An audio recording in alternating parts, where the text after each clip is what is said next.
What is going on, guys? It is Sunday, and I am about 6 hours from home right now.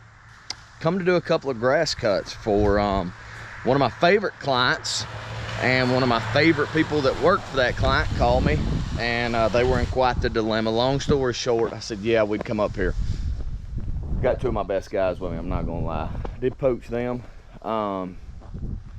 This is kind of a look at what everything looks like. You know, it's pretty bad, overgrown, a lot of trash everywhere. And what we're gonna do is we're gonna at least get a trailer load of green debris out here. That's getting all these saplings that surround these trees. We're gonna get the RepairBase pricing for the length of the grass, which was probably 30%, 12 to 24, 30% 24 to 36. And 40% 36 and up, so it should be okay. We've got to relocate a ton of personals back here to this shed, so there's a lot of things we can do to make a little bit of money. And what I'm trying to do is, these grass cuts, they pay relatively quick, so they pay a lot quicker than a lot of the approvals pay. And I've got a lot of big expenses going out right now. I've done two massive roofs right back to back. One of them was $10,500 material. The next one's going to be 11 in material.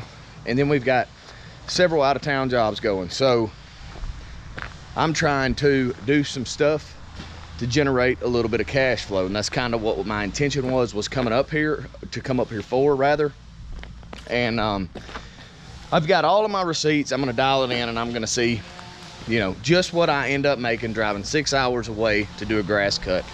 And just using the allowables that are given to me, what can I do to generate the most amount of money here doing this grass cut at this time? Because obviously I'm not going to come back and do anything, so there's no reason for me to bid it. So if it can be done and there's an allowable to do it, we are going to do it while we're here, and we're going to see what we make. I'm going to keep you guys informed, and we're just going to run through this day and tomorrow.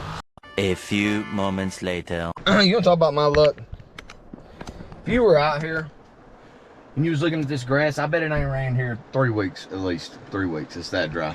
We pull up here on a Sunday to get her done, and it's raining. Yeah, you can see here, I mean, this is just all the stuff that's coming up out of here.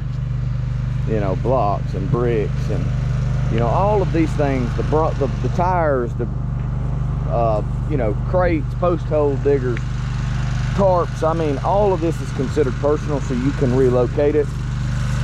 And you know, another thing I found effective when you're doing these initial cuts is to always bring, which we have a walker, so it has the hopper on it, which is great.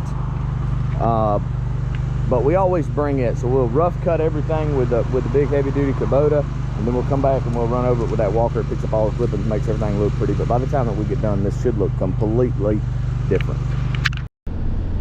Guys, we run into another jam up, which I suspected we were going to run into, because we run into them all the time, and every time I for sure go do this kind of work, I'm going to get into them. And that is a huge yellow jacket's nest. So I'm sure you guys have been doing this a while. I'm sure everybody has run into yellow jacket's nest.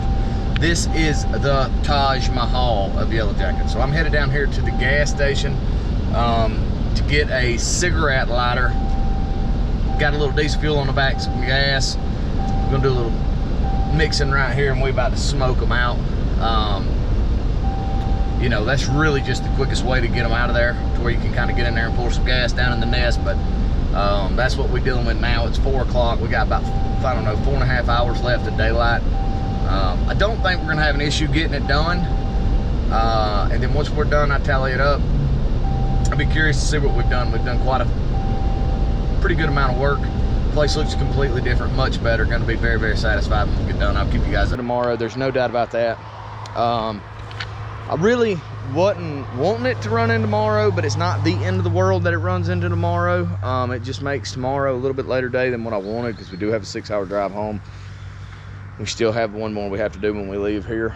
But I mean, this one right here was an absolute mess, you know. And one of the things when you're doing these, I have a little OCD in me. So one of my issues is it's hard for me to just find a stopping point, because I get there and I just I'm like, I don't like the way that looks. I'll just do a little bit more. And then I ended up doing, you know, way more than anybody deserves. But hey, that's just who I am. And when I leave a job, I like to know that I did do everything that I could do, and I give it 100%. So like I said, if this was my area and I would have bid this, I certainly would get paid more for it. But regardless, I do think we're going to turn a little bit of profit, and we've certainly done a fantastic job. I mean, you know, the place looks 100 times better than it did. That's the reason down there that we're going to have to come back tomorrow, because we've got to come back and at least probably make 2 trips to the dump. But look, this is the cool thing. That yellow jacket nest, we burned them out and we got them. But check this out. We got the daggum, boom. The queen is sitting right on top. So, and look, you can see the larvae, the eggs. I mean, they're still in there squirming. They're still alive. There was a few yellow jackets over there that did not get singed up. You know, that was coming back, but we grabbed the nest and moved the nest, and they've all scattered. So we're good to go down there. But I just thought I'd share that with you because, you know, it's pretty cool to see the queen. But anyways, like I said, we'll definitely be out of here in the morning. You know, probably 2-3 hours in the morning. I hadn't checked to see how far the landfill is. Hopefully it is. But hey, I mean, it looks good. I'm happy with it so far. I mean, we could go on and on and on and on. I mean, we could turn this into a 3-day job if we wanted to, because the property line goes way back, and you know, there is an allowable up to 200 yards to remove trash. And I mean, you guys can see, I mean, the trash goes back for at least 60 yards here. So, you know, it goes pretty far back there. We are, when I'm gone running this load to the dump, my guys are going to come in here with bags and get as much out as they possibly can before we just absolutely have to go. And then, you know, I'll be able to leave out of here and know that we give it our best, and this place is going to look a ton better. So I'll get back to you guys in the morning, and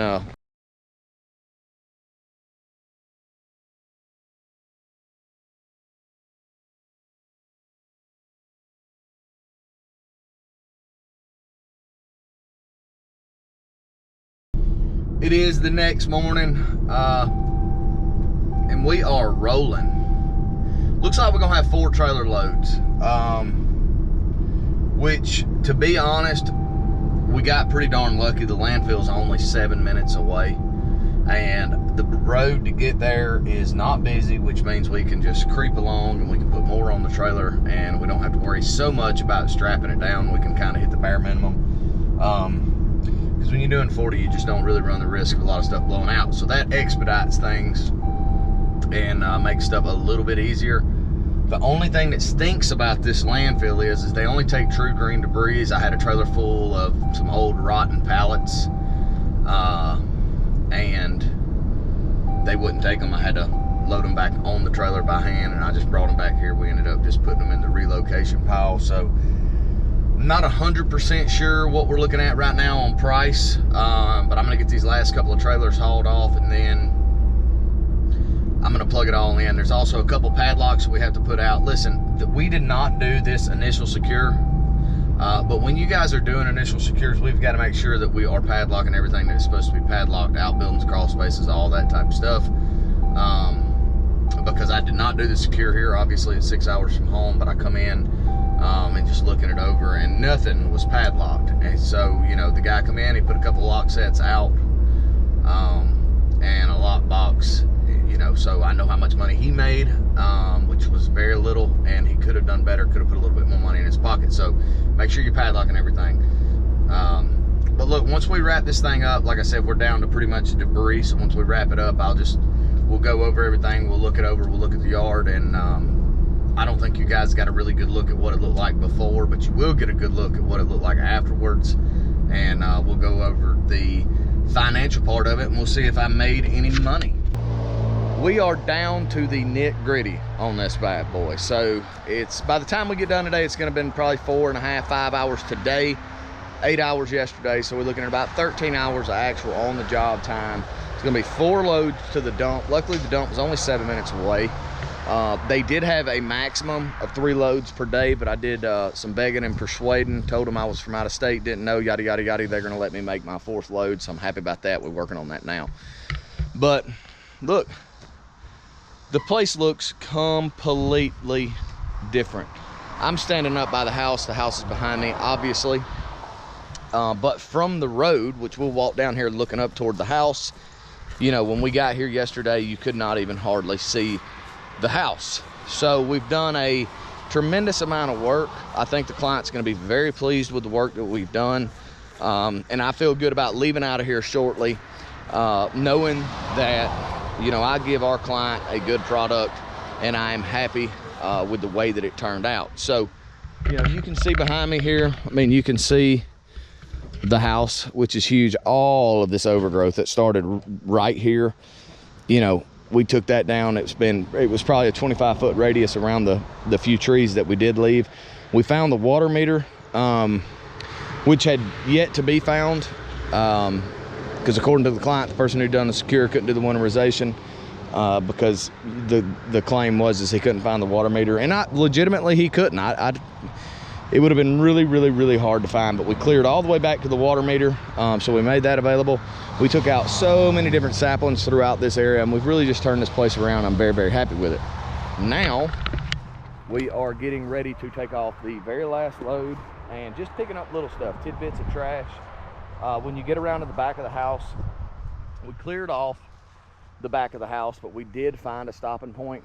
The lot, they said, is a 30,000 square foot lot. We've probably cut 25. The property goes back a little further, but there's so many trees and so much overgrowth and so much trash that I think whoever is maintaining this property would be better suited just bidding that and doing it at a later date, because it does not pose a threat currently of getting any type of violation or anything from the city, and that's what we were here trying to prevent. So we found our stopping point, which was about 40 foot behind the house. The camera just turned off for whatever reason. I'm not entirely sure, so I don't know what got left out. But yeah, I mean, this is the property. This is what we've done. This is kind of what it looks like. We just, like I said, picking up the last little bit of stuff, running over it, getting up the last little bit of clippings, and we are gonna skedaddle. But yeah, very happy with it. Once I get this load dumped off and I get back here, and I go over everything, make sure it is exactly the way I want to leave it, and I get my after pictures, I'm going to sit down, I'm going to look at my expenses, I'm going to look at what I'm getting paid, and we're going to see just exactly what's coming. 6 hours away from home with 2 of my best guys, a truck and a trailer, 2 lawnmowers, and some hand tools. Was it worth it? Was it worth the time? Guys, we are wrapping this one up, and it has been a doozy. We have just about had every issue. It's rained on us, yellow jackets, tons of poison oak, the whole 9. When the smoke settles and the dust clears, I have spent $1,517.52 coming up here, fuel, weed eater, you know, gas, lawnmower, gas, hotels, labor, the whole 9 for yesterday. And today I'm going to bill all of today's labor on this job, even though I'm going to take, and we're probably going to get 6-7 hours in on another job up here.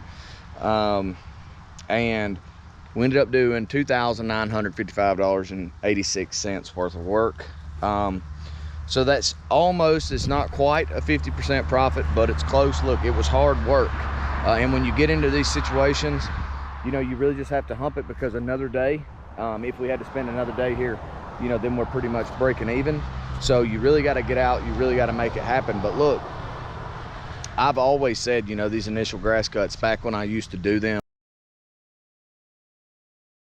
what first started getting the money rolling in for me, and kind of open up a lot more opportunities, because it paid out quicker, and it just got a little bit of cash rolling in. So if you understand the allowables, you understand what you can do, and you're willing to put the work in and make it happen, then, you know, these things are profitable. Now the recuts, we don't want to talk about the recuts, but the initial cuts, if you pay attention, you get a good understanding of what you're doing, you do good work, you do everything that they ask you to do, and you photograph it the way that it's supposed to be done, you can make money doing it. If I can drive 6 hours away and pay per diem and fuel and hotels and all of this other stuff, and still have a almost 50% profit, then I absolutely know it's doable for you guys who are doing these initial cuts in your area. And they always call me about the bad ones.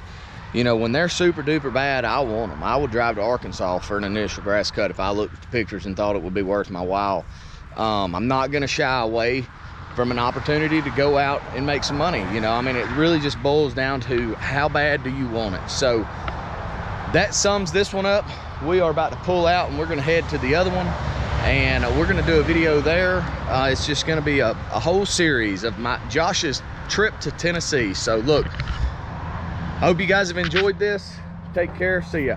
Hey, I'm back, but I did forget to mention, if you have yet to join the Discord, I'll leave a link in the description. Please join, and I really do hope you're enjoying these videos. And for those of you who have been watching and commenting over the last several months or years, I really do appreciate it, and I just want to say thank you to you. See ya.